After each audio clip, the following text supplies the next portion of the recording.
O nosso bonde da história vai percorrer os trilhos de uma região denominada Contestado. É uma área de cerca de 40 mil quilômetros quadrados, disputada pelos estados de Santa Catarina e Paraná. As cidades desta região foram um palco de um dos mais importantes movimentos sociais do país. Vamos revisitar um período do nosso passado, não muito distante, em que fé, terra e sangue se misturavam. Tome o seu assento para não perder o bonde da história.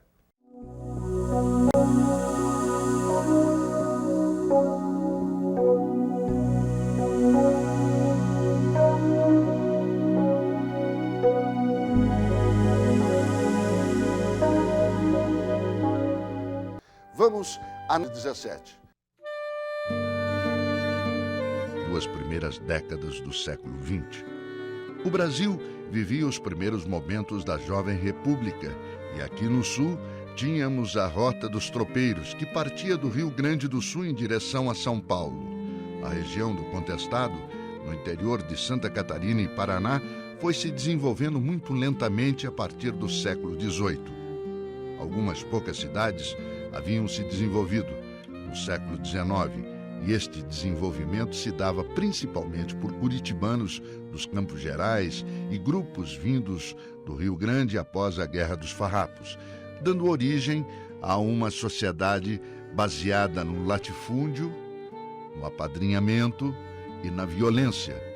Após a proclamação da República, cada cidade possuía o seu chefe local, grande proprietário, que utilizava-se de jagunços e agregados para manter e ampliar os seus currais eleitorais, influenciando a vida política estadual. Concessões de terras foram realizadas pelo governo do estado do Paraná, na conjuntura da Primeira República, a partir da Lei de Terras de 1892. Era um período difícil, vivido pelo agravamento da questão do contestado entre o Paraná e Santa Catarina por questões limítrofes, como também pela ocorrência das guerrilhas do Contestado. A província do Paraná, ao emancipar-se de São Paulo, herdara problemas de limites com o próprio São Paulo, com a província de Santa Catarina, com a Argentina e o Paraguai. Argentina e Paraguai, questões tratadas a nível nacional pelo governo brasileiro, com o Paraguai, o Tratado de 7 de janeiro de 1873. Com a Argentina, a questão de Palmas foi resolvida por arbitramento do presidente americano Cleveland, em 1895. Já a Santa Catarina, na questão de limites, opunha suas razões com base em Carta Régia de 1749.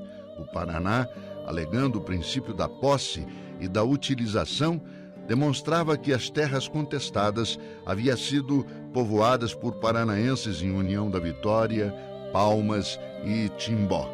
Exatamente nesta área conflitada é que iriam encontrar ressonância as ideias revolucionárias ou messiânicas de José Maria de Agostinho, provocando as guerrilhas do Contestado. Na verdade, elas constituíram a manifestação de problema de ordem fundiária e social, provocada pela chegada de colonos alemães, holandeses, poloneses, italianos, ucranianos e pelo choque entre os sem-terras daquela época, os revoltosos chamados de fanáticos e os proprietários de terras. No ano de 1906, o brasileiro Santos Dumont assombra a população de Paris ao levantar voo com um aparelho mais pesado do que o ar. Por esta e outras invenções, Santos Dumont é considerado por muitos o pai da aviação, invenção que seria utilizada já na Guerra do Contestado e que muitos historiadores afirmam que seria neste contexto histórico a primeira participação de um avião como instrumento de guerra. É o que vamos ver no nosso bonde da história de hoje. que já está com todos os bancos ocupados. São os nossos convidados para esta caminhada que compreende o período de 1900 a 1917. Um de nossos convidados é o poeta e escritor Silvio Bach, um dos mais importantes cineastas brasileiros, jornalista, crítico de cinema. Ele iniciou na direção de cinema em 1962. Já escreveu, produziu e dirigiu 36 filmes, curtas e médias, e 10 longas-metragens. Entre esses, A Guerra dos Pelados, de 1971. O filme retrata a Guerra do Contestado. Silvio está preparando um documentário de longa-metragem chamado Contestado, Restos Mortais. Seja bem-vindo ao nosso bonde da história, Silvio Bach. Também é nosso convidado o professor de História e Filosofia da Universidade do Contestado, em Concórdia, Santa Catarina, o professor Delmir Valentini. Seu tema de doutorado é o Contestado, sobre o qual também já escreveu vários livros e vários artigos. Está conosco, neste bonde da história, a professora da Universidade Federal do Paraná, Liz Andréa Dalfré. Ela é historiadora, mestre em História e também professora da Rede Estadual de Ensino. O nosso quarto convidado para a viagem de hoje pela região do Contestado é Noel Nascimento, nascido em Ponta Grossa, aqui no Paraná, em 1925. Ele é procurador de Justiça do Estado. É ainda ensaísta, poeta, romancista, autor de Nova Estética, A Revolução do Brasil, Escola Humanista, O Novo Período Literário e Casa Verde, um romance que revela o Contestado como a grande guerra camponesa do Brasil. Começo do século XX, 1900, nós recebemos influência das revoluções tecnológicas, nas revoluções de ideias que se tinha na Europa. Era verdade também que aquela nascente, incipiente Nova República tinha as suas dificuldades, inclusive históricas. Na verdade, o Contestado não surgiu nos 4 anos finais do seu acontecimento, surgiu a partir de outros movimentos históricos. É sobre esse primeiro momento, lembrando que em 1906 nós tivemos a primeira concentração de operários no Brasil, aí já com a influência do anarquismo, tivemos nesse período Henry Ford criando a indústria automobilística mais para trabalhadores, lá na Europa Vladimir Lenin pensando já no socialismo. Vamos contextualizar este momento da história para entrarmos no Contestado. Vamos conversar com o nosso professor de Santa Catarina, que, aliás, Concórdia e quais as outras cidades, professor? Da Universidade de Concórdia também trabalho em Caçador, curitibanos, pela Universidade do Contestado e na UNOESC Joaçaba também. Moramos na região que foi palco desses acontecimentos, importantes para a história brasileira e catarinense, e nesse momento, nesse contexto que antecede ao conflito, certamente uma série de fatores já sinalizavam para a eclosão desse movimento messiânico, movimento social de tamanha importância para a história brasileira. Então, o que nós tivemos aí? Um grupo de sertanejos, de moradores que viviam no sertão e, de um momento para outro, chega também no sertão contestado algumas transformações, começando pela construção da ferrovia São Paulo-Rio Grande, cortando verticalmente. Então, de uma hora para outra, a mudança é abrupta e aquele sertanejo que vive de maneira simples no sertão vai ter diante de si o que tem de mais moderno e perfeito no mundo em termos de transporte. Vem a ferrovia, vem a colonização e uma série de mudanças já sinaliza que a ruptura vai ser grande. Essa série de mudanças, professora Alice, na verdade, ela se deu um pouco antes de 1900. O professor lembrou a ferrovia, Teixeira Soares era o engenheiro daquela obra, era entregue a uma companhia estrangeira. Isso tudo foi um caldinho para poder oxigenar as disputas naquele período. Com certeza. A gente tem, no final do 19, já alguns conflitos acontecendo em nível de Brasil, né, devido a essa ruptura, né, do modo de vida rural, um modo de vida, né, uma tentativa dos governos, né, do governo republicano, em possibilitar a modernização dos principais núcleos urbanos do país, e isso certamente vai afetar essas populações que vivem no campo, né, que recebem isso de uma forma inesperada, né, a questão da estrada de ferro, enfim, outras demandas que a República cria, né, e que vai, com certeza, afetar o modo de vida dessa população. Nós tínhamos, nesse período, professor, doutor, escritor, não é? O que me dá muita satisfação de tê-lo aqui, também as discussões dos limites, né? Tanto das fronteiras, Paraguai, Argentina, dos limites com São Paulo e Santa Catarina. Com o Paraguai, a demanda foi resolvida em 1873. Com a Argentina, que era no Campo de Palmas, foi, inclusive, com a presença do presidente norte-americano, Cleveland. Surgiu ali, inclusive no Campo de Palmas, é isso? Eu gostaria de me localizar no fato concreto da Guerra do Contestado. Quando o promotor de justiça no norte do Paraná, em 1949, 1950, na década de 50, tive muito contato com o problema camponês. Aliás, a palavra camponês não podia ser dita naquela oportunidade, porque quando se falava português ou guerra camponesa, era logo acusado de comunista, porque só admitiam que se chamasse o trabalhador rural de agricultor, ou de poceiro e outros adjetivos. Pois bem, foi nessa época que, na revista do Clube Militar, em 1951, quando presidia o Clube Militar o general Estilac Leal, o major Humberto de Andrade, que era secretário-geral, da revista do Clube Militar e do Clube Militar mesmo, escreveu um artigo chamando a atenção sobre os problemas da Guerra Civil de 1894 e da Guerra do Contestado, dizendo que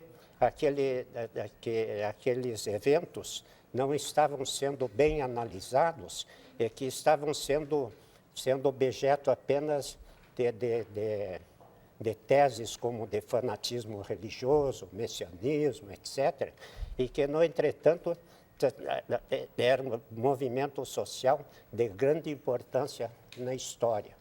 Nessa época, então, é que resolvi escrever esse livro, Casa Verde, é que toda a história do contestado hoje é bastante conhecida naquele território entre o Iguaçu e o Rio Uruguai, onde se processou essa guerra camponesa. Eu tive a oportunidade, nessa época, de escrever para a revista Fundamentos, do Monteiro Lobato, na época, um artigo chamado Guerra Camponesa, Contestado, Guerra Camponesa do Brasil, chamando a atenção da intelectualidade naquela época para o fato de que não se tratava de simplesmente um movimento de fanatismo religioso ou de um episódio de folclore. Era um movimento social. Que era um movimento social, que era uma guerra camponesa. E que tive a oportunidade de ler, naquela ocasião, este livro, As Guerras Camponesas na Alemanha, de Friedrich Engels, que é o maior parceiro de Karl Marx na época, que escreve... Materialista dialético, que escreve sobre as guerras camponesas na Alemanha, quer dizer, na Europa toda. E diz ele que, na época, quando quando surgiu o movimento protestante, quando surgiu na Inglaterra o John Wycliffe, teólogo, escrevendo, dando origem ao protestantismo, à luta, à reforma. O Thomas Müntzer, que foi o maior líder camponês em toda a história da Europa, viu nesse movimento da reforma como um movimento de libertação de camponeses, etc. E o interessante, sem querer cortá-lo, mas incluir nesse contexto histórico, o senhor fez um corte na história e já nos remeteu para a década de 40 e 50, e não é coincidência que exatamente no norte do Paraná surgia a Guerra de Jaguapitã, a Revolta de Porecatu. Agora, é verdade também, e é bom que a gente coloque nisso, que esse acontecimento histórico, este movimento, Silvio, ele se deu também impulsionado por acontecimentos outros. Por exemplo, essa recente nova república, a jovem república, o coronelismo, não é? A imigração, a chegada dos primeiros imigrantes, a ocupação da terra, a presença de empresas estrangeiras já ocupando esse espaço. Era interessante que, e aí a sua participação, Silvio, que a gente pudesse fazer uma reflexão sobre isso e mais essa questão do messianismo. Pois não. Me permita dizer que o fundamental é que o Brasil estava num regime de semifeudalismo na época. E esse semifeudalismo, evidentemente, nessa região do Paraná e Santa Catarina. É que essa luta camponesa é uma luta pela terra, é uma luta contra a exploração secular que vivem os camponeses, inclusive até os dias de hoje. Era uma sociedade baseada no compadrio, no latifúndio, né? Coronelismo, mais esses ingredientes religiosos, o idealismo religioso. Né? Era uma sociedade que começava a se assentar no positivismo. Complicado, não, Silvio? Olha, é interessante que o Noel Nascimento toca num assunto pertinente com relação ao contestado. O próprio historiador mor, digamos assim, do Paraná, o Rocha Pombo, né? Ele, numa obra de 10 volumes, com quase 1000 páginas, ele dedica algumas linhas ao contestado. Né? E o interessante é que é uma honra estar ao lado aqui do Noel Nascimento, porque o Noel talvez tenha sido o primeiro a, digamos, a contextualizar o contestado, tal qual ele está dizendo, uma revolta de despossuídos, de órfãos da terra e de poceiros e, enfim, desalmados, né? Que de repente entraram numa modernidade, como diz o Delmir Valentini, de repente entraram na modernidade. A Estrada de Ferro São Paulo-Rio Grande, a Lumber, e foram tomados pelo século XX de repente. O século XX foi mais ou menos jogado naquela região que estava no século XIX, até no século XVIII. Né? Aquelas terras eles não tinham papel passado e as empresas modernas chegaram com papel passado. Né? E o interessante é que, e você comentou isso na abertura, há um revival, há uma ressurreição do contestado.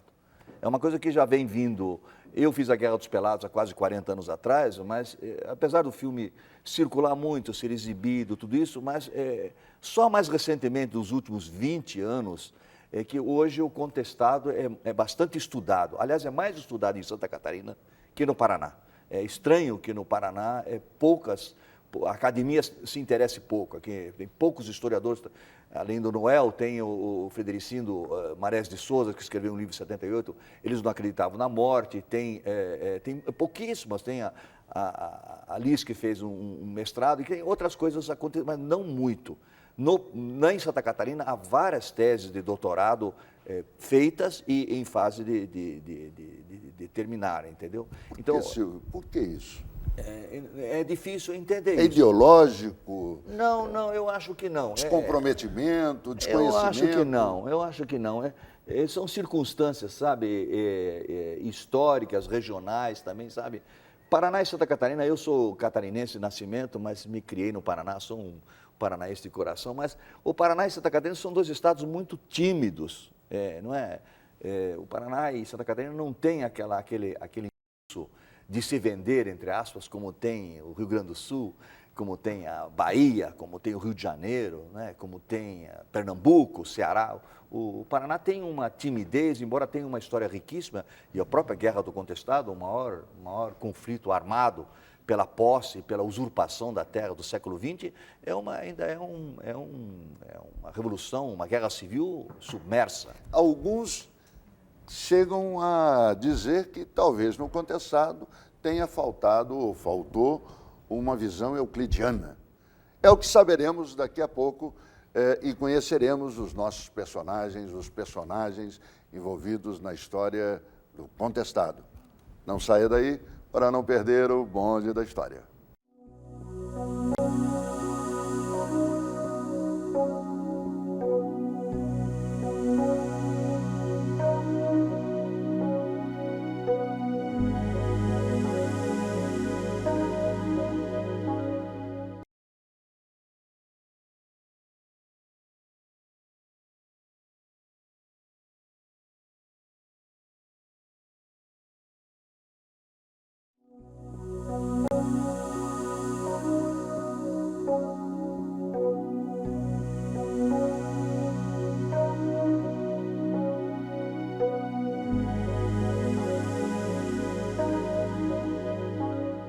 Não, senhores, eles não perderam a guerra.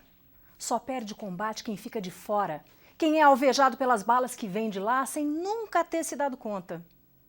E quantas balas se espraiaram por novas vidas?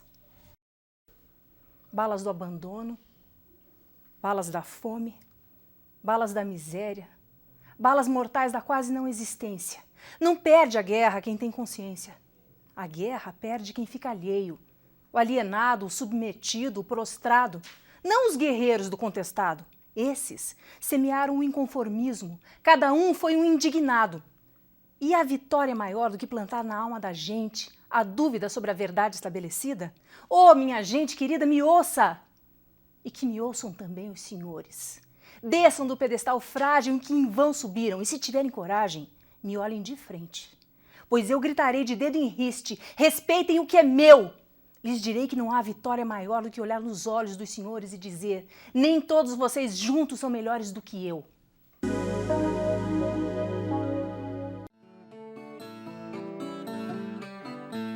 Eu venho de Serra Acima, da zona do Contestado. Quem não gosta de meu canto, me desculpa o desagrado, mas não vou ficar calado, que meu canto é uma missão. Que eu venho de Serra Acima, da zona do Contestado. Não conteste o contestado sem saber sua razão. Eu venho de Serra Acima, onde passei fiquei falado. Falou bem é boa gente, falou mal é despeitado, mas ninguém ficou calado se escutou este bordão. Que eu venho de Serra Acima, da zona do Contestado. Não conteste o contestado sem saber sua razão. A partir do governo de Campos Salles, 1898-1902, oficializou-se o que veio a denominar-se Política dos Governadores, ou Política dos Estados, conforme expressão do próprio Campos Salles. O coronelismo pode ser definido como um fenômeno político-social característico do período, possibilitando, através de manipulação e de controle das eleições, o controle da política nacional por parte das oligarquias agrárias. O coronel, ou chefe político local, possuía o seu curral eleitoral, formado por eleitores de sua inteira confiança e que votavam obrigatoriamente nos candidatos indicados por ele. Por conta desta situação, é que em 1908, a empresa norte-americana Brazil Railway Company recebeu do governo federal uma faixa de terra de 30 quilômetros de largura, cortando os 4 estados do sul, para a construção de uma ferrovia que ligaria o Rio Grande do Sul a São Paulo. e, ao mesmo tempo, a outra empresa coligada passaria a explorar e comercializar a madeira da região, com o direito de revender as terras desapropriadas ao longo da ferrovia. Enquanto os latifundiários e as empresas norte-americanas passaram a controlar a economia local, formou-se uma camada composta por trabalhadores braçais, caracterizada pela extrema pobreza, agravada ainda mais com o final da construção da ferrovia em 1910, elevando o nível de desemprego e de marginalidade social. Esta camada prendia-se cada vez mais ao mandonismo dos coronéis e da rígida estrutura fundiária que não alimentava nenhuma perspectiva de alteração do sistema vigente. E esses elementos, somados à ignorância, determinaram o desenvolvimento de grande religiosidade, misticismo e messianismo. Na região sul existia as ações dos monges, sendo que o mais destacado foi o monge João Maria, que teve importante presença no final do século XIX, época da Revolução Federalista. Durante muitos anos, apareceram e desapareceram diversos monges confundidos com o próprio João Maria. Em 1912, surgiu na cidade de Campos Novos, no interior de Santa Catarina, o monge José Maria. Aconselhando e curando doentes, a fama do monge cresceu a ponto de receber a proteção de um dos mais importantes coronéis da região, Francisco de Almeida. Vivendo em terras do coronel, o monge recebia a visita de dezenas de pessoas diariamente, provenientes de diversas cidades do interior, protegendo, auxiliando.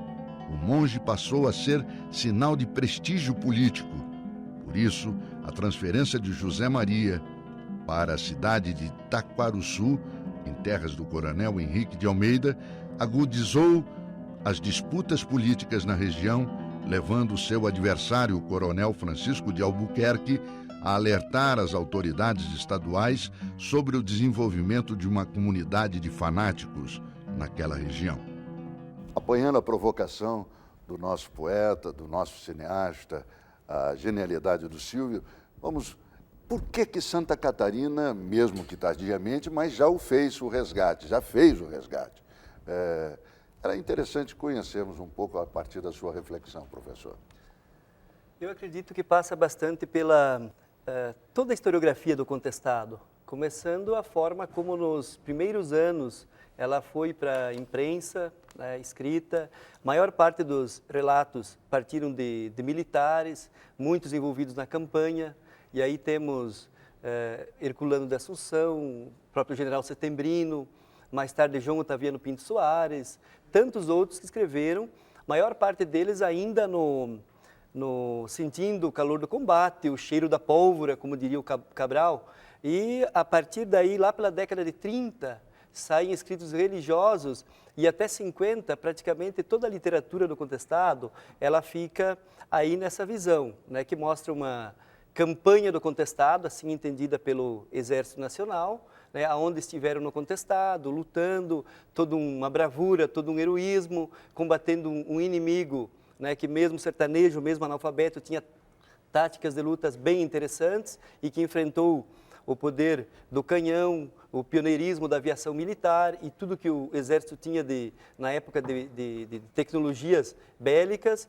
A partir de 50, me parece que situa-se uma nova fase na historiografia do contestado, quando alguns sociólogos da USP, né, trazem leituras diferentes, o Maurício Vinhas de Queiroz, o próprio Douglas Teixeira Monteiro, que vem um pouco depois, Noel Nascimento também, que vai trazer essa visão, mostrando que mesmo um elemento pernicioso, como era considerado pelo Exército, né, poderia ser gente também, era sertanejo, era uma pessoa simples, era um matuto, mas também fazia história, também era importante.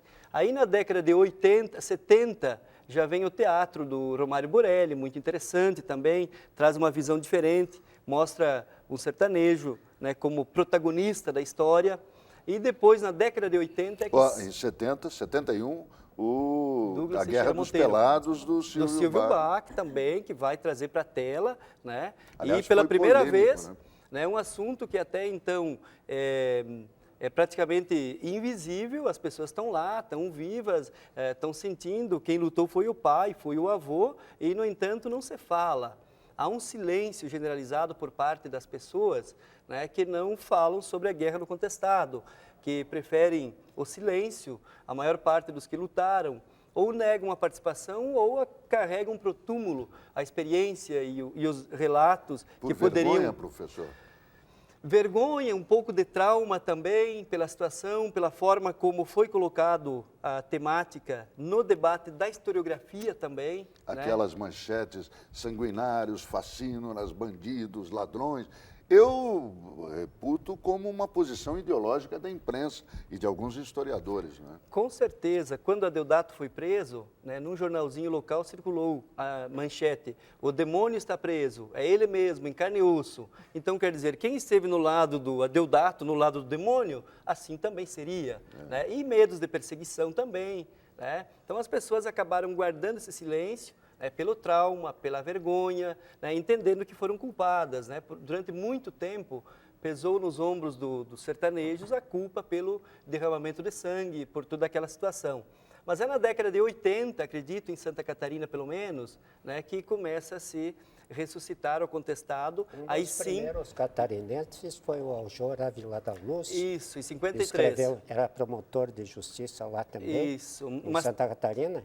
E escreveu dedicando a obra aos companheiros do Ministério Público, da polícia e tal, falando em história do banditismo. Exatamente. Em Santa Catarina. Muito bem lembrado, até porque o Aljor, ele coloca o próprio título dele. Reforça o que tinha Até então. O próprio título do Aljor é os fanáticos, crimes e aberrações da religiosidade dos nossos caboclos. Quer dizer, em nome da religiosidade, cometeram verdadeiros abusos absurdos. Mas na década de 80, aí sim a academia parece que entra um pouco mais firme. Esses absurdos de lado a lado. Exato, os caboclos exatamente. Eram queimados vivos em árvores. Sim, e aí vem o professora Marli Auras com uma dissertação sobre o contestado, transformando o fanático do Aljor em irmão organizado, a organização da Irmandade Cabocla, né? E a partir daí sai uma série de outros trabalhos tentando mostrar justamente esse sertanejo que também fez história, estava vivo, né? Até muito pouco tempo ainda tinha remanescentes que haviam lutado durante a Guerra do Contestado, uma série de trabalhos acadêmicos, desde monografias, dissertações e até teses, né? Como a mais recente do professor Paulo Pinheiro Machado, né? Sobre as lideranças do contestado, um importante trabalho também. Né? Então, uma série de outros trabalhos passam a surgir. Aquele caboclo que antes era visto como um fanático, né, passa a ser visto, por outro lado, como um herói. Né? Vicente Telles tem uma frase bem interessante. Ele diz que o caboclo foi morto como bandido e ressuscitado como herói. É justamente essa passagem da historiografia, no momento em que, primeiro, só se vê o elemento pernicioso que perturbava a ordem. Alguém que deveria ser eliminado, que perturbava o avanço, o progresso na República, era contra aquilo que estava acontecendo. E depois, numa instância mais recente, se enxerga também um sertanejo, né? Uma pessoa que se organizou em irmandade, né? E se vê pelo menos um personagem da história. Com as mãos calejadas. Exatamente. Você menciona o Vicente Telles, e é interessante a experiência pessoal do Vicente, que o Vicente é fruto desse movimento, desse momento, dos dois lados, tanto do lado paterno como do lado materno. Do lado paterno eram os militares, e do lado materno de Vicente eram os revoltosos, os nossos sertanejos, os nossos caboclos. Né? De repente a gente começa já a querer pintar ou individualizá-los ou querer saber de cada um desses personagens. Importante. Mas nós falamos um pouco da questão euclidiana e na sua tese, você mencionava a tese, na sua tese você levanta essa questão, não levanta não, Liz? Levanto. Na verdade, a gente teve um grande enaltecimento da obra de Euclides da Cunha, isso durante todo o século XX, não só, né, no final do XIX, mas durante todo o século XX, um enaltecimento muito grande da obra de Euclides. E de uma certa forma, acabou se atribuindo, né, como o movimento privilegiado, né, do conflito camponês, a Guerra de Canudos. e se deixou de lado alguns movimentos que foram importantes e para os quais existem narradores, né, que também descrevem, né, de forma minuciosa e interessante o conflito, como no caso o próprio Herculano Teixeira da Assunção, o militar que participou, né, esteve presente no conflito do contestado, descreveu o contestado de forma tão primorosa quanto Euclides da Cunha. Isso na minha opinião, na minha interpretação. Né? Mas a gente teve assim, uma série de fatores levaram a um enaltecimento da obra euclidiana e talvez em função da própria obra, Canudos tenha sido privilegiado em relação a outros conflitos. Né? E pegando um pouquinho na esteira do que o Delmir estava comentando, a gente tem essa proliferação de trabalhos acadêmicos a partir da década de 80 em Santa Catarina, e infelizmente isso não acontece no Paraná, não acontece na academia, né, nas academias paranaenses, nas universidades paranaenses, elite pensante, principalmente curitibana. Né? A gente tem ainda, se mantém um silêncio em relação ao conflito muito grande. Né? A gente tem alguns trabalhos, como o da Marilene Errar, né? Tem o Nilson Fraga, que trabalha com o tema, e só, não existem mais trabalhos dentro da universidade que busquem dar voz, né, a esses sertanejos, que busquem mostrar como aconteceu o conflito. Aí a gente tem uma série de questões que são levantadas na historiografia, né, a própria questão do Paraná ter perdido partes do seu território após o final do conflito, né, aquele que seria considerado o herói, né, poderia ter sido considerado o herói, né, paranaense, que seria o João Galberto, morreu já no primeiro embate. Então a gente não tem uma história de vitórias. Né? E como a história não... Herói do lado paranaense, militar, militares, né? Com certeza. Mas então a gente tem um silenciamento, talvez devido exatamente ao fato de não existirem personagens que pudessem ser enaltecidos como heróis para o Paraná. Porque, na bem da verdade, Silvio, Noel e amigos, um outro paranaense, pelo menos não se tem ainda muita informação, mas o Miguel, que depois viria a ser o monge João Maria, teria saído aqui do Paraná, que seria um herói também, não é? Uma outra visão. Mas eu queria colocar, Silvio e amigos, como deve ter sido muito difícil nós estarmos falando isso hoje, é tranquilo. Avançamos, rompemos com amarras, saímos dos anos de chumbo. Eu imagino como deve ter sido muito difícil para você criar, produzir, dirigir um filme em 1971 falando da Guerra dos Pelados. Eu já escrevi isso, já disse, havia uma guerra atrás das câmaras também, sabe? Não é só aquela que a gente ensinava. Você imagina, estávamos em plena ditadura Médici, né? E até um jornal de caçador estampou uma manchete dizendo lá que cineasta está forjando uma filmagem, mas no fundo está fazendo um treinamento de guerrilha, imagina. Então os figurantes eram fichados na polícia, entendeu?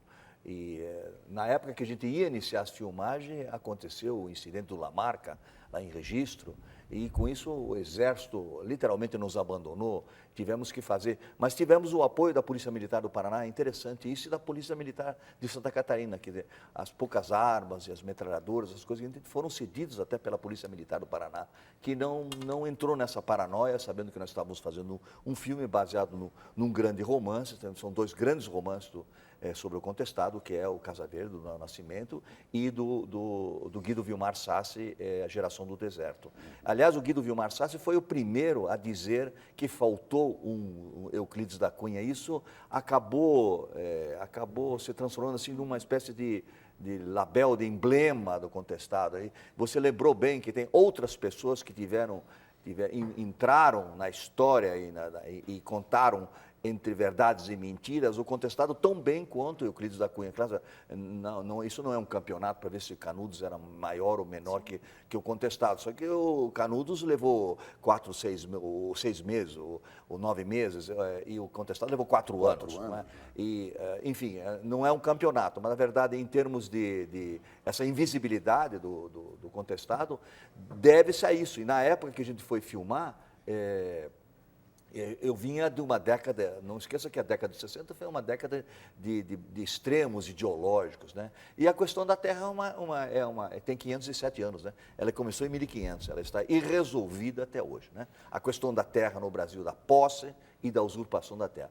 E o filme, a gente pegou o romance do Guido Vilmar Sassi, adiantou e atrasou alguns episódios e localizou tudo em Taquarussu, onde, na verdade, se fundou, digamos assim, o massacre dos camponeses, dos sertanejos, e também onde se desenvolveu uma guerra onde você não sabia mais, não sabe até hoje, que você até citou, eu estou preparando um documentário de longa-metragem sobre o contestado, um documentário literalmente levantando dados iconográficos, entrevistas com especialistas, tem um especialista americano, um brasilianista, o Todd Diacon, que escreveu uma tese de doutorado, ele é vice-reitor da Universidade do Tennessee, fala português, então ele fez um trabalho maravilhoso sobre o contestado e outros acadêmicos que estão estudando e teses que estão ficando prontas. Tem uma tese sobre a participação do Exército no contestado, que é um tema polêmico, a presença do Exército lá, tão polêmico quanto também o Adeodato, tão polêmico quanto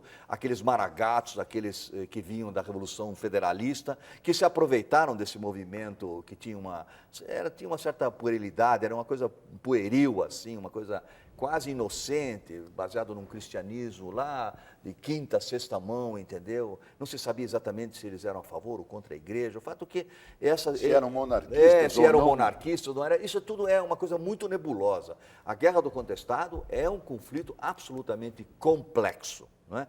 E quando eu fiz o documentário, quando eu fiz a ficção, você sabe que a diferença entre ficção e realidade é que a ficção tem que fazer sentido, tem que ter começo, meio e fim. A realidade não tem começo, nem meio, nem fim.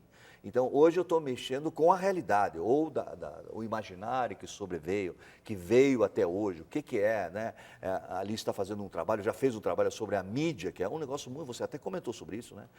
Como que a mídia se comportou. Nós estamos fazendo uma pesquisa na Biblioteca Nacional, nos arquivos do Exército, como que a mídia do eixo Rio-São Paulo, especialmente do Rio de Janeiro, que era a capital federal e tudo, e do Paraná e de Santa Catarina, como ela encarou isso, como ela viu isso e como ela fez a cabeça, não só da elite, ela era da elite, mas a cabeça da população. Então, esse eco, até hoje, né, que a gente estava falando da invisibilidade, você até perguntou por que continua submerso, contestado. Um pouco não é isso, entendeu? Que ao longo das décadas veio se vendendo uma imagem ambígua do que foi o contestado. Será que também não seria uma das razões, olha só aonde vai o pensamento de um pobre cristão, né?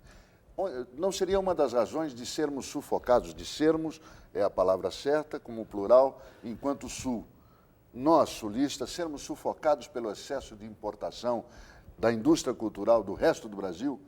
Talvez seja um pensamento para a gente levar daqui a pouco. Inclusive, queria falar, abrir o próximo bloco, Noel, falando da importância a mim e da importância do seu livro Casa Verde.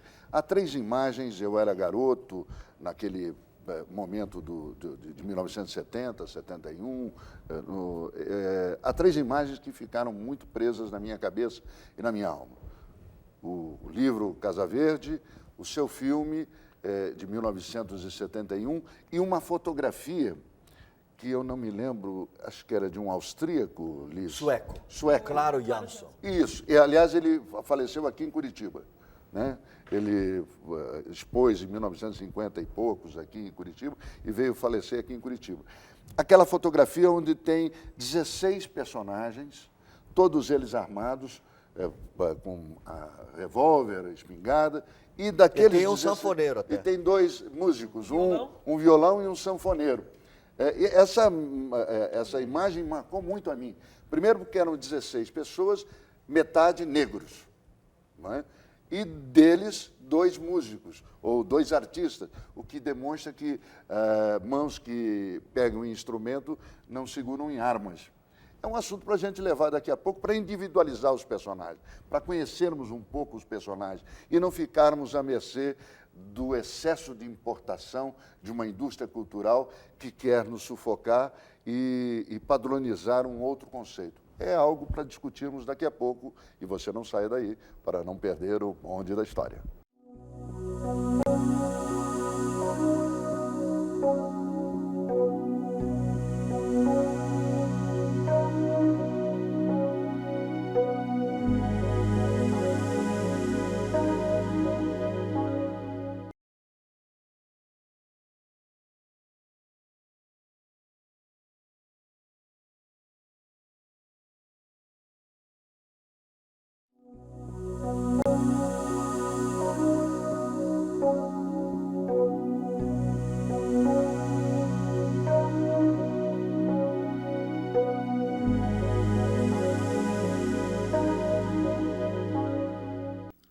Candelária, Carandiru, Corumbiara, Eldorado dos Carajás, Contestado, não cabem na frágil vasilha das palavras.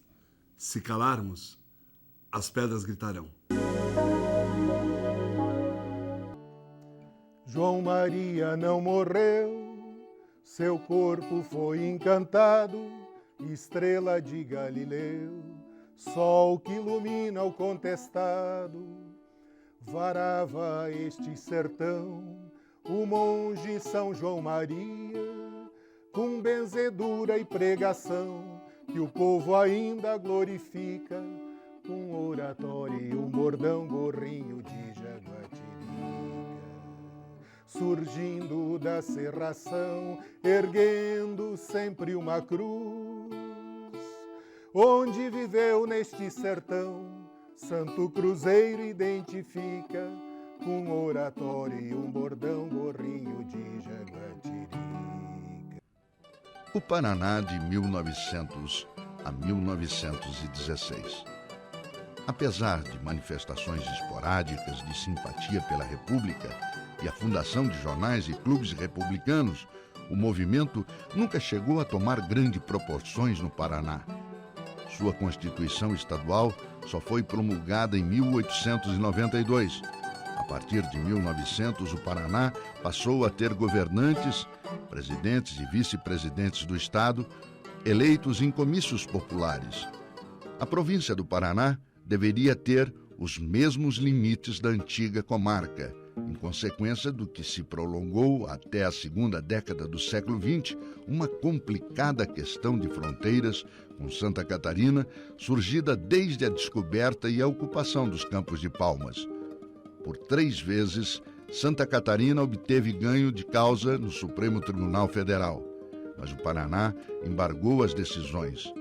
Nesta área é que se iria travar a campanha do contestado. A imprensa da época mantinha um lugar especial em seus periódicos, tratando o assunto da guerra do contestado a partir da visão dos seus proprietários e, como formadores de opiniões, publicavam notícias carregadas de pareceres apaixonados e sensacionalistas. É possível perceber que o processo de dominação, embora conte com eventuais nuances de diferenciação, se faz valer de forma adjetivadas para se reafirmar um sentido comum, a inferioridade cultural e moral do caboclo. Que tipo de atitudes no cenário simbólico construído, como se percebe, é possível esperar de esfameados carnívoros, bandidos temíveis, bandoleiros assassinos e hordas bárbaras de desertores da lei? O primeiro conflito armado ocorreu na região de Irani, ao sul de Palmas, quando foi morto José Maria. Apesar de as tropas estaduais terem sido derrotadas pelos caboclos, os seguidores do monge acreditavam que o líder ressuscitaria e o misticismo expandiu-se com grande rapidez. Os caboclos condenavam a República, associando-a ao poder dos coronéis e ao poder daquela empresa norte-americana. No final de 1913, um novo ataque foi realizado, contando com tropas federais e estaduais que, derrotadas, deixaram para trás armas e munição. A organização das Irmandades continuou a se desenvolver e os caboclos sertanejos passaram a ter uma atitude mais ofensiva. Sua principal líder era uma jovem de 15 anos, Maria Rosa, que dizia receber ordens de José Maria. Maria Rosa lutou bravamente, obtendo o respeito dos homens e considerada como uma Joana d'Arc, a Joana Ladina, Joana sem lei, um soldado de guerra que o medo encerra, a Joana da Terra, abalando a corte do rei. Maria Rosa, a Joana brasileira, a menina guerreira, morreu em 28 de março de 1915, lutando contra o capitão Tertuliano Potiguara e um efetivo de cerca de 710 homens. Maria Rosa morreu às margens de um rio.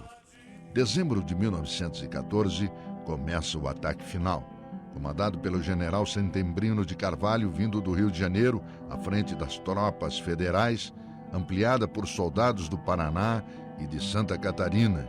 O cerco à região de Santa Maria determinou grande mortalidade causada pela fome e pela epidemia de tifo, forçando parte dos caboclos a renderem-se, sendo que o reduto dos sem-terras revoltosos foram sucessivamente arrasados. O último líder do contestado, Deodato Manuel Ramos, foi preso e condenado a 30 anos de prisão, tendo morrido em uma tentativa de fuga. Depois de 4 anos de perseguições e de grande mortalidade, o movimento da região do contestado foi desfeito. A fronteira entre os estados foi demarcada e consolidou-se o poder dos latifundiários no interior. Na data de 12 de outubro de 1916, os governadores Felipe Schmidt, de Santa Catarina, e Afonso Camargo, do Paraná, assinaram um acordo e o município de Campos de Irani passou a chamar-se Concórdia. Então, eu disse da minha emoção de estar ao lado do Noel e dos nossos companheiros. Eu sabia que Noel havia publicado em 1963, me corrija se eu estiver errado, a primeira edição do Casa Verde. E ele recriaria, a partir da sua sensibilidade criadora, sua sensibilidade de poeta, uma forma fictícia a partir do monge, né? O monge João Maria, que era o Miguel, aquele que teria deserdado da Polícia Militar do Estado do Paraná. Para a gente começar a individualizar os personagens, conhecer os personagens, chegarmos até Maria Rosa, a nossa Joana d'Arc brasileira. Vamos começar pelo monge, a partir da sua visão, e o Casa Verde, como você sabe, me dá muita emoção. Olha, essa história de monge é muito interessante. Talvez a origem tenha sido até nos campos de Guarapuava, quando os campos de Guarapuava faziam fronteira, inclusive, com o Rio Grande do Sul, com a Argentina, quando aparecia um certo personagem que era tido como São Tomé tivesse vindo para o Brasil há 2000 anos atrás e abrisse aquele chamado caminho de Piabiru, em direção lá ao Peru. E era chamado pelos índios de Paisumé, mas o monge realmente de maior valor histórico é esse aqui, nessa capa do livro. Chamava-se João Maria de Agostinho, mas é ele o principal que vagava pelos sertões daqui do Paraná, de Santa Catarina, foi visto no Rio Grande do Sul, em São Paulo, em toda parte, e que levantava, que fazia essa pregação como aqueles teólogos da Idade Média, falando na vinda de Cristo, falando numa vida melhor para os camponeses, que tinham de ter uma vida, um novo período também, uma nova idade de ouro, que eram iguais, que os caboclos viviam, eram explorados, e dava lições de preceitos religiosos e tal, e tinha um grande prestígio nas massas. E quando houve a Revolução, aliás, a Contra-Revolução Federalista, que na realidade não era federalista, mas antifederalista, ele foi visto com uma bandeira branca e uma cruz vermelha dirigindo guerrilha de caboclos favoráveis às tropas do Gumercindo Saraiva que vinham em direção ao Paraná.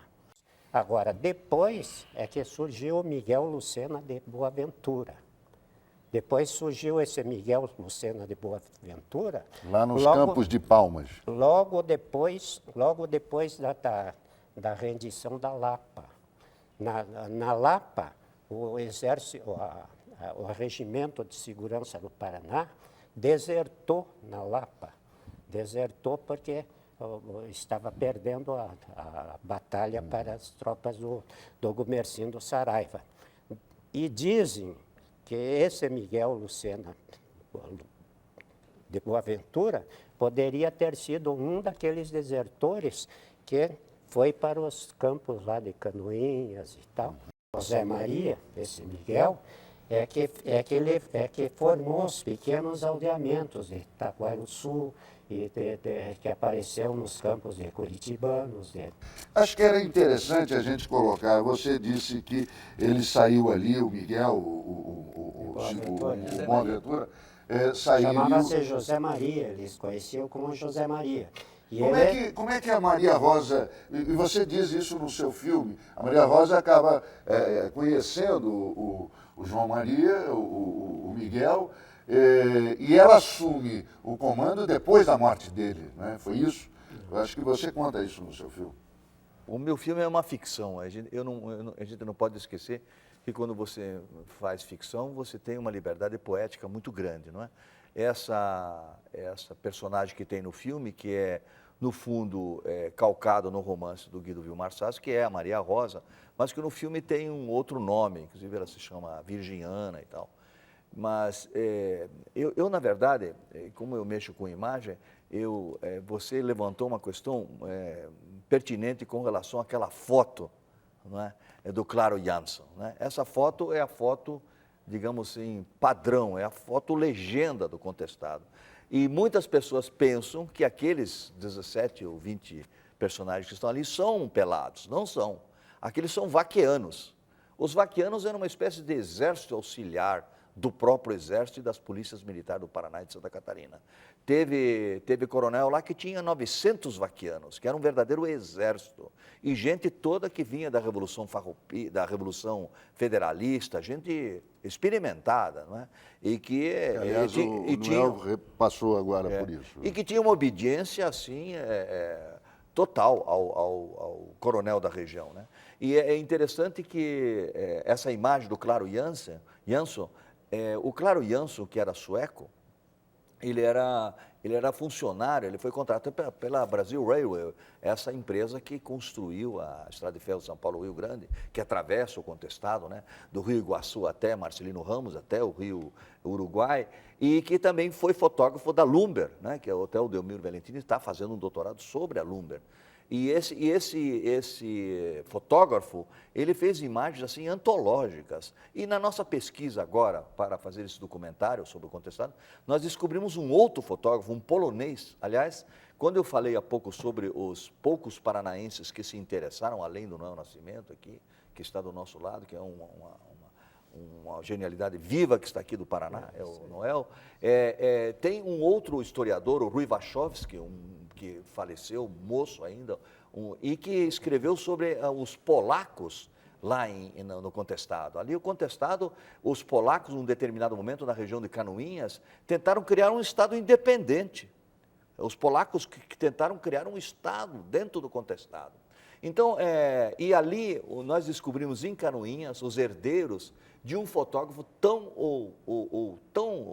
genial quanto o Claro Jansson, que é um polonês chamado Luiz Scherbowski, que tem ainda netos e filhos e netos que estão vivos e que tem um material iconográfico absolutamente primoroso também sobre o contestado, especialmente sobre a Lumbre e sobre a Estrada de Ferro. Quer dizer, então, o contestado, além dessa iconografia fotográfica, tem um filme que sumiu, que foi feito, que chama-se Os Fanáticos do Taquarussu. Taquarussu, inclusive, escrito com 2 S's. É um filme que foi exibido no Rio e São Paulo na época e que levantou mais ainda a elite, a imagem que a elite tinha sobre aquela revolta dos caboclos, entendeu? Esse filme sumiu. O único filme que existe sobrevivente do contestado é um filme feito em 1920, pago pelo Percival Farquhar, que era o dono da Lumber, já não era mais naquela época, porque ele foi, por incrível, ironicamente, o grande empresário, empreendedor americano, o Farquhar, que levou os recursos para fazer a estrada de ferro e a lumbre, que provocou, na verdade, ali o provocador do contestado foi aquela estrada de ferro e a miséria, a lumbre, tudo. Ele foi à falência durante a Guerra do Contestado, mas ele mandou fazer um filme, e esse filme existe até hoje, tem 40 e tantos minutos, sobre a serraria, sobre a lumbre, que era a maior serraria da América Latina, uma das maiores do mundo. Eles tinham locomotivas, pequenas locomotivas que entravam pelos pinhalão adentro, derrubando pinheiros de 800 anos, entendeu? E isso, eu acho que é essa parte, digamos, da imagem que sobreviveu do contestado, que é muito importante para você ter uma visão da complexidade que foi o contestado. Não é para facilitar a fatura, mas o Canudos é muito mais visível, muito mais transparente do que aconteceu em Canudos, do que em Contestado. Talvez isso, o que você já falou mais de uma vez até, e pertinente, da dificuldade de o contestado ser abordado, tanto pelo Paraná, que eu acho isso ruim para a história, a historiografia paranaense, que a Academia Paranaense, com as exceções que confirmam a regra, não se interessa pelo contestado, né? É ao contrário da Academia Catarinense. Né? É exatamente isso, é que há uma complexidade. Depois de mim, que eu fiz a Guerra dos Pelados, eu não vou citar nomes, mas no mínimo 10 cineastas brasileiros foram ao contestado com o propósito de fazer um filme. Foram a Caçador, foram a Curitibanos, foram até Taquarussu, foram a Canoinhas, de repente, meu Deus, o que é isso? Isso é uma guerra mundial? Isso não dá para chegar aqui em 2 meses e vou fazer um documentário sobre o contestado? Tamanho, né, complexidade. Coronéis de 2 lados, coronéis se aliando aos pelados, pelados passando para o lado dos militares, militares se passando para o lado dos pelados. É uma complexidade, não é, Delmiro Valentini? Ele é da região. Até a propósito disso, eu acho que no próximo bloco o Silvio lembrou do Percival, da Lume, e você tem uma tese a respeito disso. E é também um momento, mesmo que seja por extrativismo, mas também de defesa da natureza, que os pelados tinham, já que era um patrimônio de sobrevivência deles. Talvez isso tenha sido um dos enfrentamentos com a Lumber, é o que saberemos daqui a pouco no nosso programa, e você não saia daí para não perdermos o bonde da história.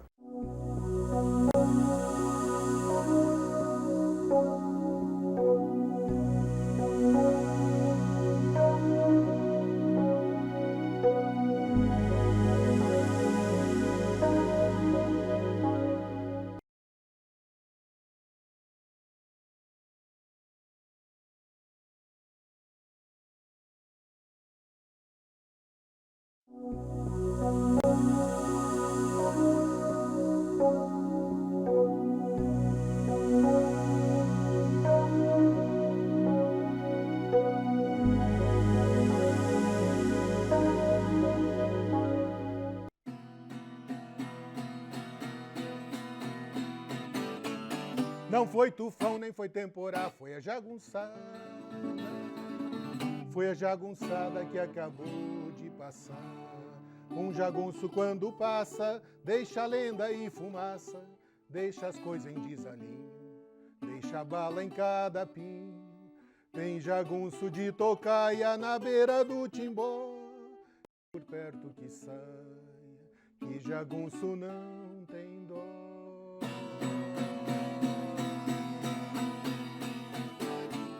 Não foi tufão, nem foi temporal, foi a jagunçada.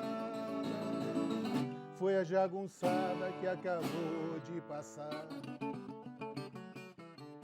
Professor Delmiro, a sua tese sobre a Lumber, e era interessante que a gente conhecesse um pouquinho mais sobre as raízes do problema, o que impulsionou aquela ação dos revoltosos, como eu digo, dos sem-terras da época.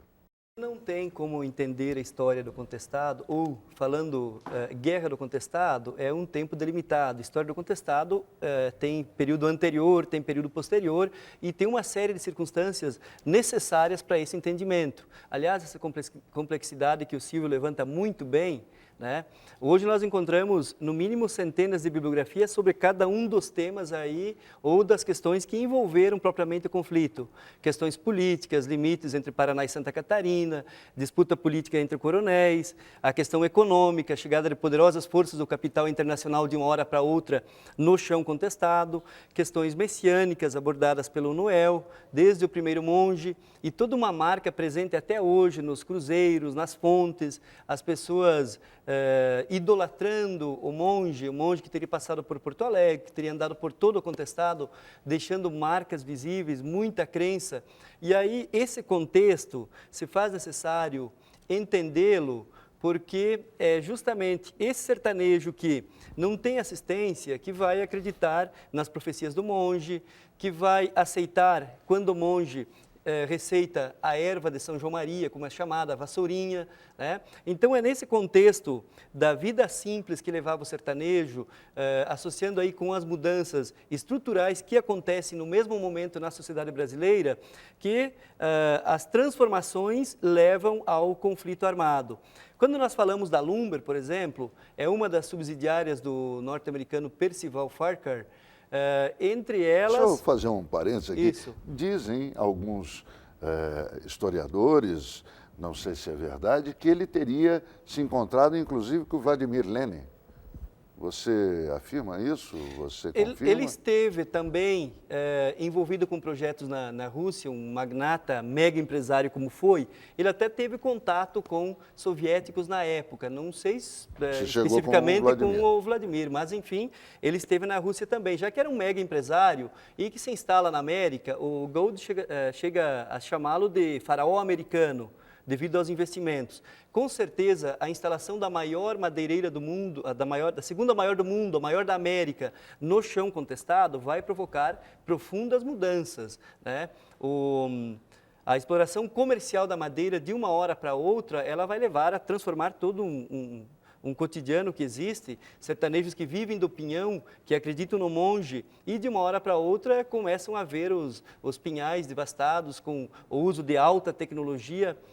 A capacidade da empresa em Três Barras são mais de 300 metros cúbicos por dia. E ainda tem uma filial em Calmon, também interessante, e que, por sinal, é queimada durante a Guerra do Contestado.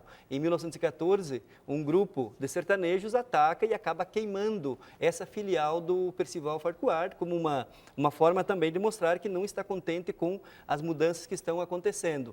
Então, esse contexto econômico, né, de transformação, de mudanças, a chegada dos colonos, por exemplo, o ataque aos colonos do Rio das Antas em 1914, também é uma forma de mostrar que o sertanejo está incomodado, né?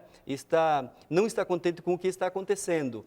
Então tem uma série de contextos aí necessários, né, para situar, para entender a complexidade que foi esse movimento, esse conflito social, né, a Guerra do Contestado.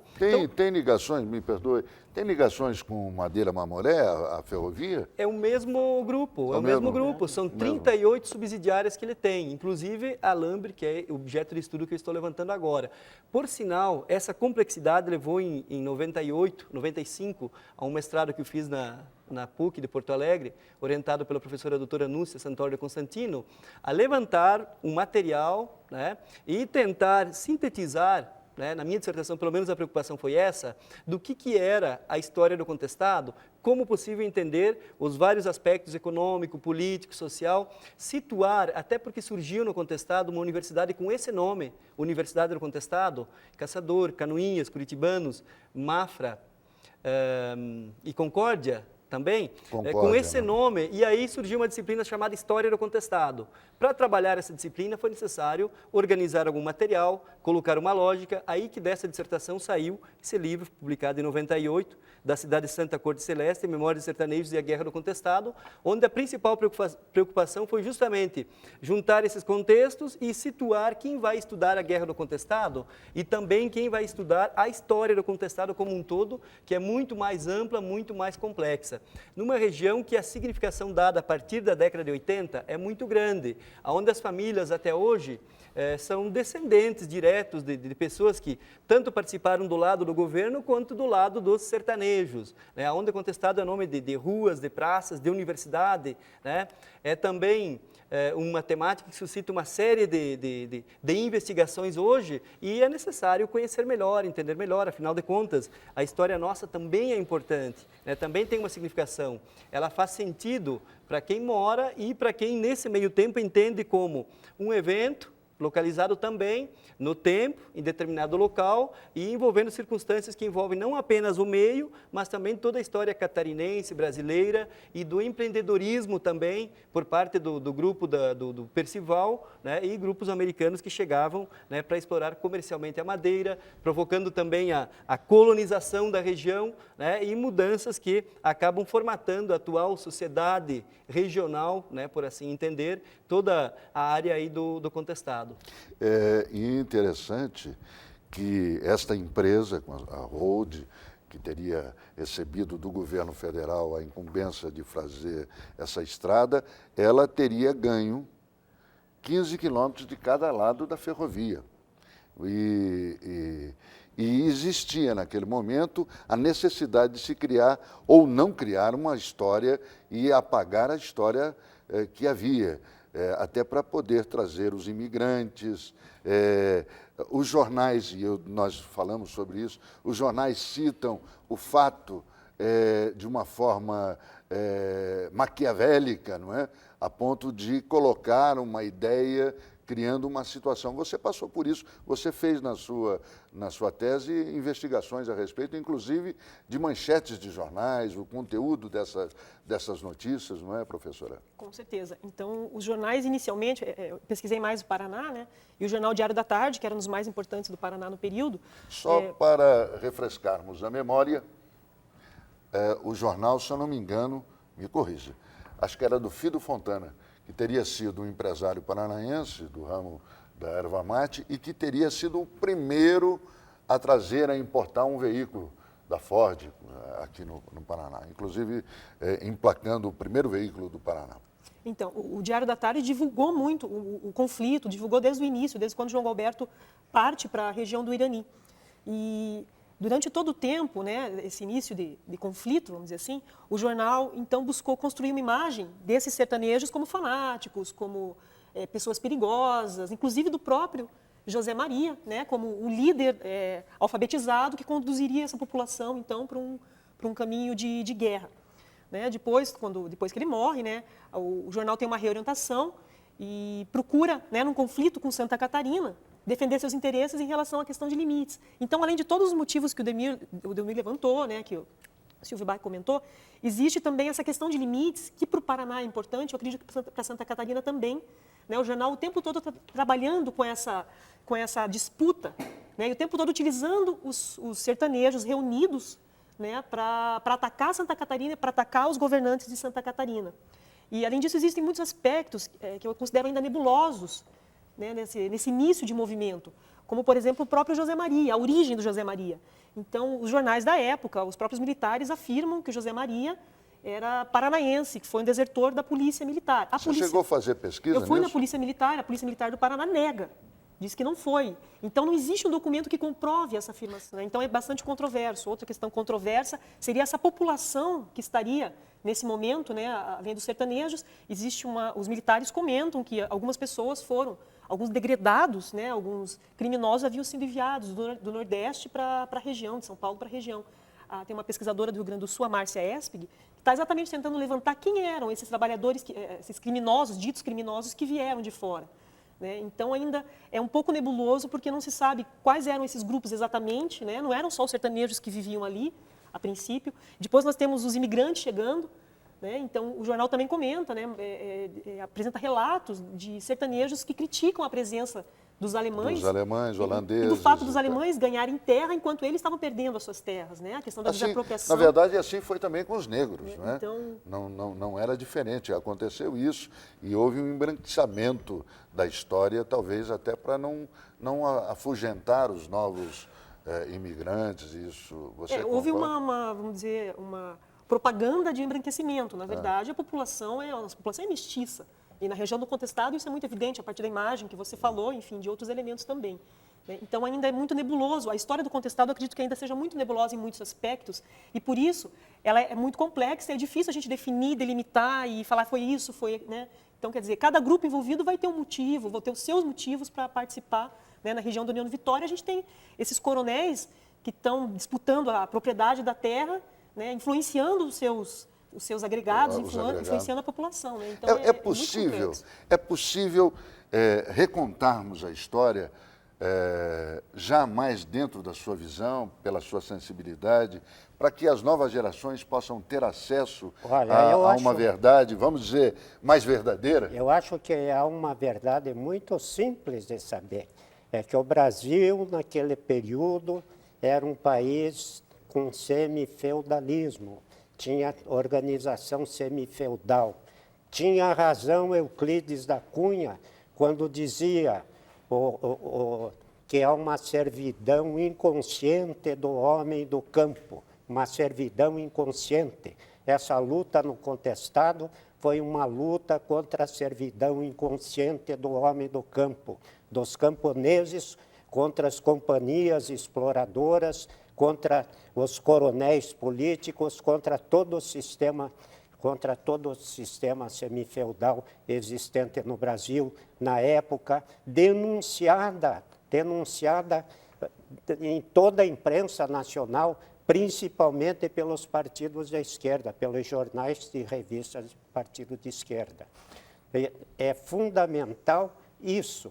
O povo que vivia no Contestado era um povo que estava em servidão inconsciente, inclusive pequenos rancheiros, pequenos proprietários, e tiveram algumas vezes apoio até de grande proprietário, como Rocha Alves, lá na região de Caçador, que foi proclamado imperador no reduto de Caraguatá pelos camponeses, e inclusive há um manifesto que deve estar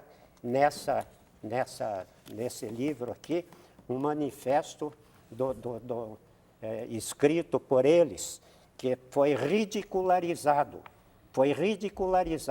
mas não pelos camponeses, porque por esse manifesto eles davam a vida na luta em campo. Seguindo o mesmo raciocínio, a mesma linha, Silvio, a história... Agora, outros fatores ocorrem muito, mas o fato é o seguinte, é que foi uma luta, uma guerra camponesa contra a exploração de séculos que eles têm tido em nosso país. Olha, você falou muito aqui sobre chegar à verdade da Guerra do Contestado, né? Ou a verdade. A verdade, como dizem os chineses, está no fundo do poço. Nós nunca vamos chegar lá. Mas a Liz Dalfrey, ele levantou uma questão que é uma questão que me preocupa, não é de hoje, eu acho que preocupa todos nós aqui. É sobre essa nebulosidade que cerca o Contestado. É como se tivesse uma grande névoa, assim, de inverno sobre, não por coincidência, lá é um frio danado na época, e a gente filmou a Guerra dos Pelados exatamente em julho, né? Mas na Guerra dos Pelados, aqui tem um romancista aqui na mesa, né? A Guerra dos Pelados, ela imprimiu ao longo do século XX uma história oficial, né? É uma história oficial que veio do lado dos militares, da mídia, né? Digamos, dos vencedores. Dos vencedores, né? E depois se criou uma outra história oficial. Hoje já existem várias histórias oficiais hoje, sabe?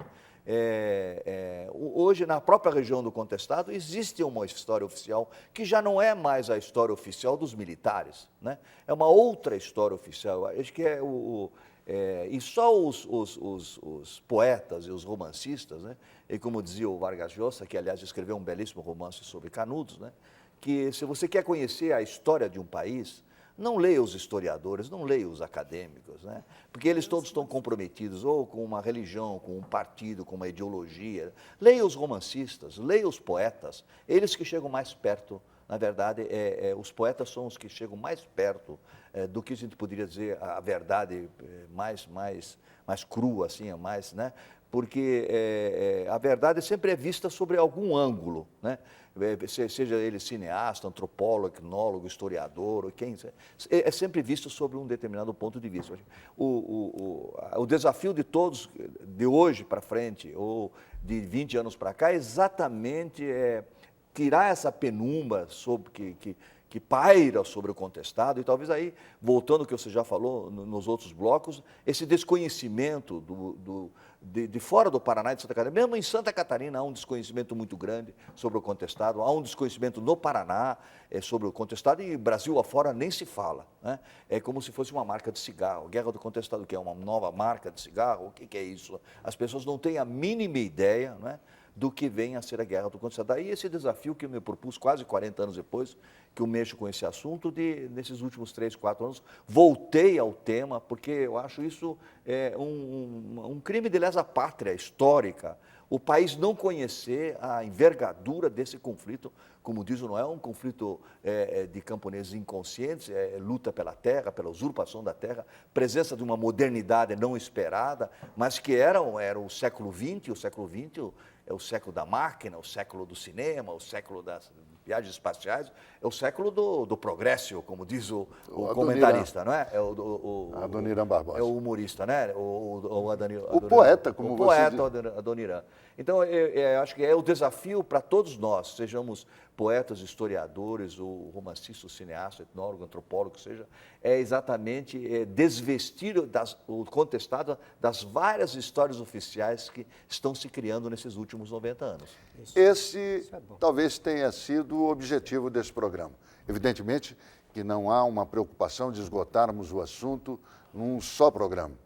São tantos e tantos os comentários, tantas e tantas reflexões, mas uma coisa eu tenho certeza vai ficar aqui, uma forma de nos impulsionar ao centro rítmico da vida, a aurora de todos os anseios e de todas as paixões. É com paixão, com amor que eu recebi e tive o prazer de tê-los aqui conosco.